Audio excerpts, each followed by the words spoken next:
is blue, and I've seen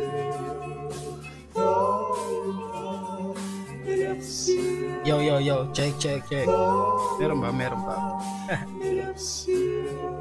Ang ina.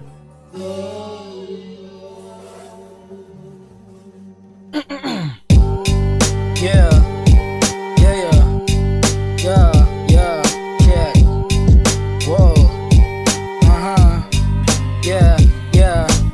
simulan natin ang dahan-dahang kalambag. Yung inakala nilang basura, yung pala balagbag. Hindi ko titigilan to hanggang sa malaglag. At ang dami na rin praning kung saan sa nakalantag. Pero hindi ko pa rin tinigilan kasi ito ang nakahiligan. Naggarap kahit na mapawisan, nilakar kahit na mainitan. Kasi ito ang nakasanayan, lagi-lagi napapaligiran ng mapangusga.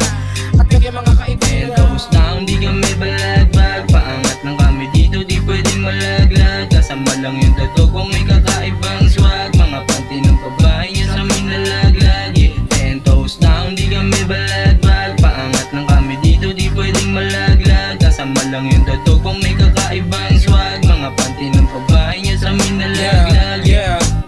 Hindi pa rin ako tumigil. Tinuloy-tuloy ko lang kahit ang daming pumipigil. Alam ko naman lahat kayo sa akin ay merong gigil. Kesa sunod-sunurin ko yung tambak ng tambak. Ayoko na ngang matenga baka kung saan na sumalpak. Hanggang ngayon hindi pa rin ba kaya na matanggap. Yeah, totoo lang kami, di kami balagbag. Mga e-abab nyo sa amin gusto ko malampag. Gusto niya daw madama yung mga ganitong swag. Ngayon lang daw magmamahal ng totoong tag.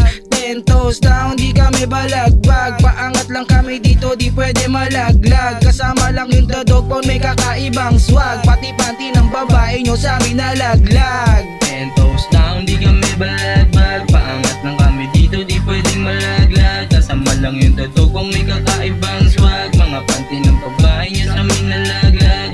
10 toes down, di kami balagbag. Paangat lang kami dito, di pwedeng malaglag. Kasama lang yung tattoo kung may kakaibang swag. Mga panty ng babae niya sa amin nalaglag. 10 toes down, di kami balagbag. Paangat lang kami dito, di pwedeng malaglag. Kasama lang yung tattoo kung may kakaibang swag. Mga panty ng babae niya sa amin nalaglag. 10 toes down, di kami balagbag. Paangat lang kami dito, di pwedeng malaglag. Kasama lang yung tattoo kung may kakaibang swag. Mga panty ng babae niya sa amin nalaglag.